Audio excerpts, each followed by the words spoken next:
Hello, hi. What? This is these are the words for the win for the weekend of the 27th and 28th of September. It is Monday evening, the 29th of September. I know that, but Saturday we had two weddings and two funerals.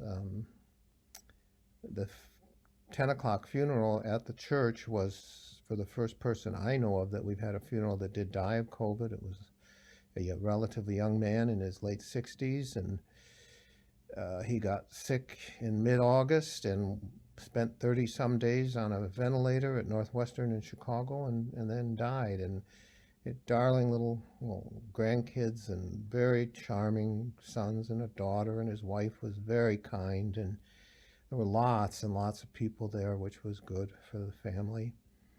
Um, the 7:30 funeral I had in the funeral home, and I, as in most cases, I didn't know these people, and uh, but I'm always this is at Hillside Funeral Home in Griffith, and uh, it's different going there. I'm not endorsing any funeral director, but it's just different going there, and because the people I meet most of the time have no real working uh, vocabulary or relationship with the Catholic Church. And, that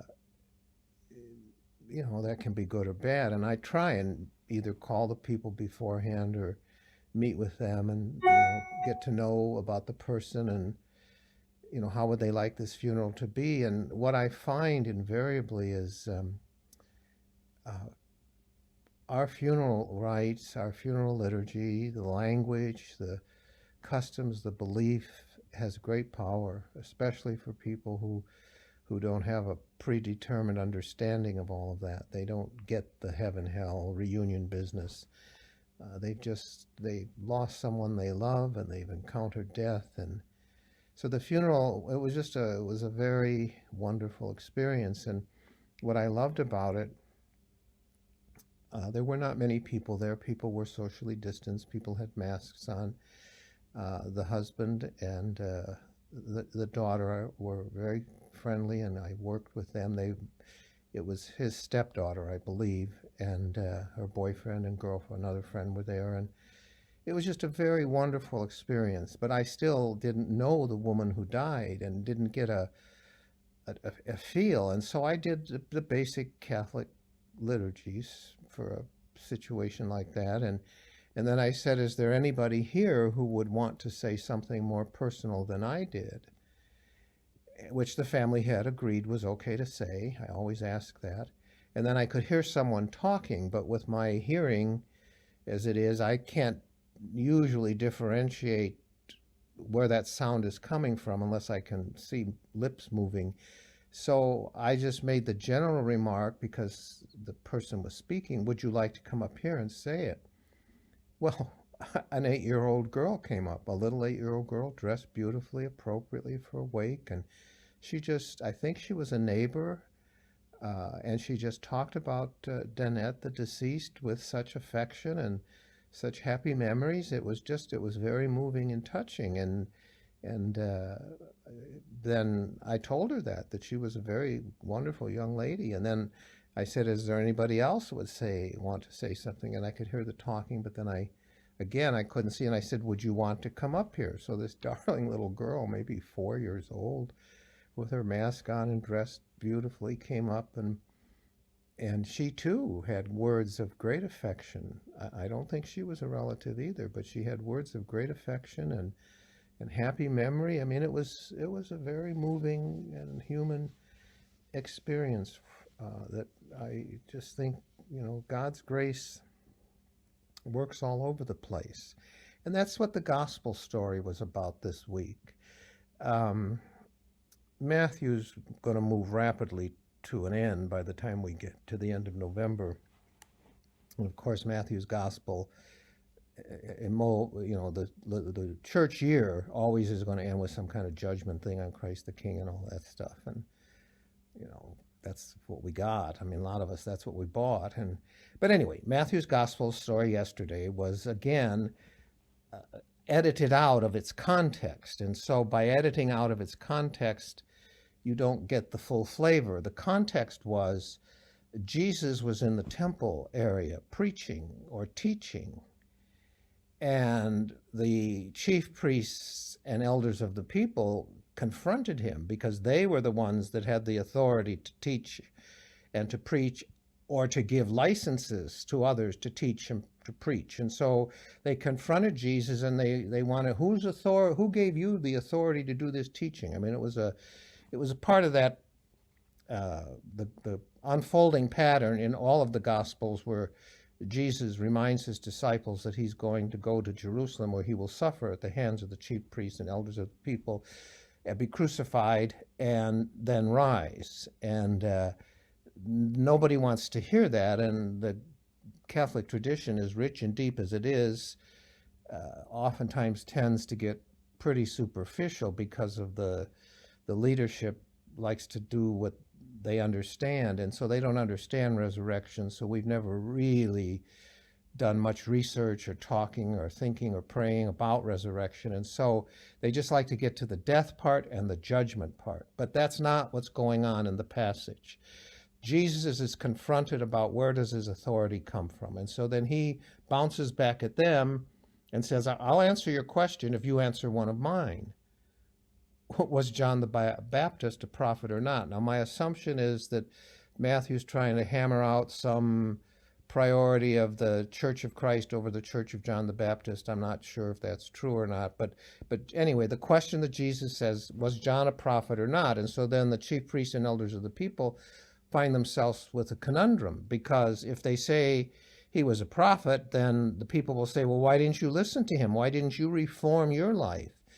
And if they say he's not a prophet, he's not of God, then the people will say, they'll be mad at him, because they all, or many, apparently, huge numbers of people thought John was a prophet. John the Baptist was a prophet. So anyway, Jesus puts us in this conundrum. And then the reading, which is not in that context, comes and he tells the story of a guy who's got two sons, a father who has two sons. And he says to one son, go out to the vineyard and work. And the son says, no. And then he goes to the second son, and he says, you go out to the vineyard and work. And the son says, yes. Well, the first son who said no changes his mind, and he goes out to work. The second son who said yes changes his mind and doesn't go out to work. And then Jesus says, who's doing the Father's will here? Well, this is my reflection on that. Oftentimes, we, and certainly the institution loves to have us believe this, that there are certain people that have a telephone line to God, or are on God's Facebook page or something like that, or they're friends with God. And so they can say things about God that other people have to listen to. And Jesus is saying in this passage in Matthew's gospel, that's not the way it works.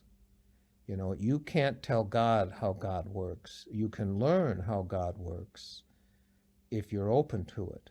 But if you're not open to it, you won't learn how God works, and you'll mistake a whole lot of things for being the work of God when it isn't, when it's the work of some human imagination or some human conspiracy.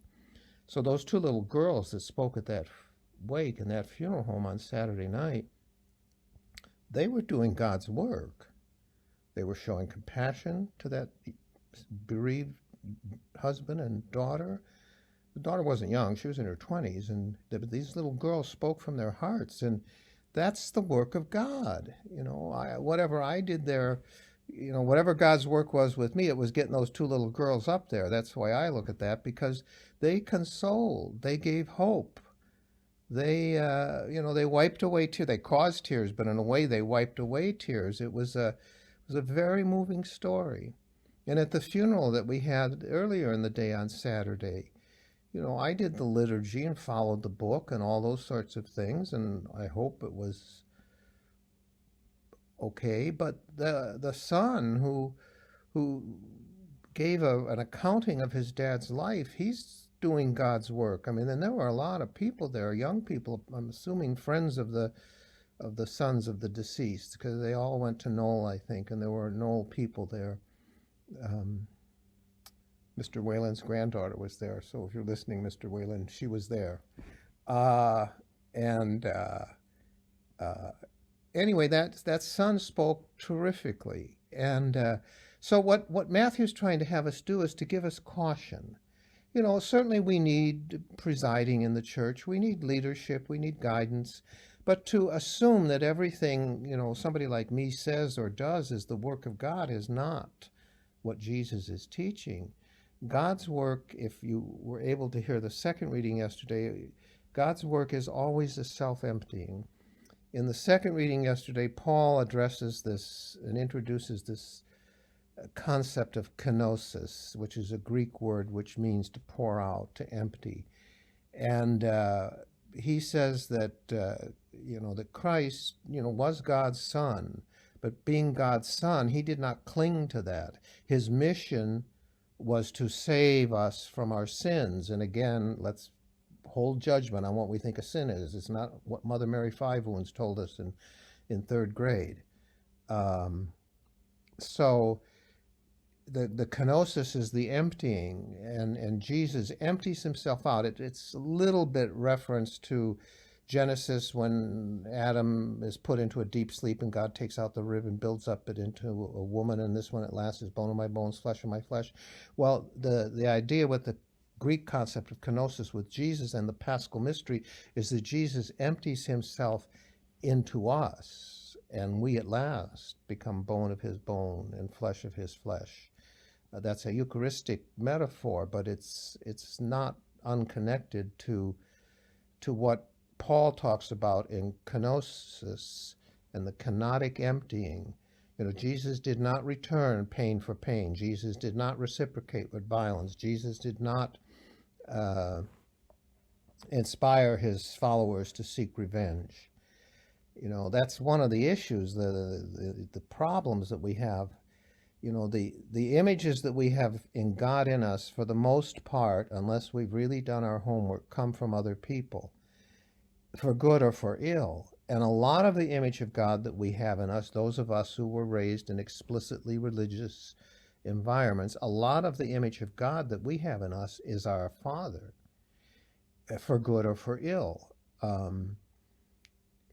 Because the overwhelming image of God that gets conjured up, of course, is an adult male, an elderly maybe sometimes, but certainly an adult male. Well, the earliest adult males in most of our lives were our fathers. And so, we see God in our Father. And then as we grow, unless we do some homework with that, our relationship to the image of God, especially for men, kind of really fades. That's why church was always seen as a womanly thing, and men didn't go to church like women did, because there wasn't something to work on. Women could always have baby Jesus, so that image of God and baby Jesus, gave them a purpose. They're going to nurture and take care. But most men, sadly, were never raised with a lot of the energy that nurturing brings forth and needs. And so a lot of our images of God are calculating, cold, sometimes, especially in the case of abusive families. God is abusive, God is violent, God is threatening, God is not loving. I honestly think that's why we have a lot of the chaos we have in the social culture that we're living in. There's a big crisis, a shift from this male patriarchal dominated world where we find other people questioning their authority, the authority of their experience, women, so men, there's kind of a massive movement of angry men in our country, and men who obviously have holes in their souls where they were not nurtured and cared for and loved the way they should be. I mean, they rage and hurt, and I mean, a lot of that is not, that's got to do with the image of God that we have, the image of, a lot of people, my socioeconomic racial background, they want a God that, calls the shots, because we want a God that calls the shots. We want to be the ones that call the shots. And so we like that kind of an image, but that's not what you get from Jesus Christ at all. What you get from Jesus Christ is mercy and compassion. Jesus Christ is more like those two little girls at that funeral than some CEO or some politician big shot. And Jesus Christ is more like that young man who spoke of the life of his father. And Jesus Christ is more like the grooms at those weddings that we had, the two weddings. Jesus Christ is like those grooms that took those women into their lives, and Jesus Christ is like those brides that took those men into their lives. I mean, that's the working of God. It's not me being there that makes it God's work. It's God's there. God doesn't need my authority to come into any place and do anything. And I think the more we allow ourselves to contemplate those kinds of ideas, the happier we're going to be. Anyway,